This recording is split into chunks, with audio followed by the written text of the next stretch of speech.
Devojčica stara 5 godina nestala je u kvartu Novoli u Firenci u subotu oko 13 časova. Majka je rekla da deteta nije bilo nigde kada se vratila s posla. Kako prenose italijanski mediji, devojčica je u trenutku nestanka nosila belu košulju i ljubičaste pantalone. Roditelji su podneli prijavu i počela je potraga. Mnogi apeli su pokrenuti na društvenim mrežama. Kako se navodi, devojčica je nestala dok se igrala sa decom u dvorištu nekadašnjeg hotela Astor, zgrade u kojoj žive brojne porodice.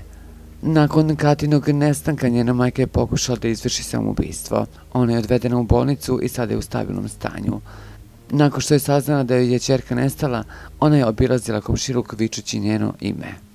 Prošlo je previše sati, a ja ništa ne znam. Vratila sam se s posla, a nje nije bilo, rekla je majka.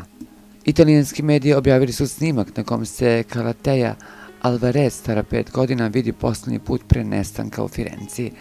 Na snimku se vidi grupa dece koja izlazi iz dvorišta vrata nekadašnjeg hotela Astor. Među njima je i mala Kata sa bratom, koja se međutim posle nekoliko koraka vraća u hotel. Delo je kao da je neko pozvao da se vrati. Snimak je zabeležen nekoliko minuta pre nestanka devojčice. Na kasnijim snimcima Kata se više nije pojavljivala, pa je vrlo verovatno da je neko odveo na zadnji ulaz koji nije pokriven kamerama. Oteli su Kaliteju, sve je bilo isplanirano, nema kamera, znaju šta su uradili, rekao je Katin otac. On navodi da ne veruje da je otmica posljedica osvete ili odmazde.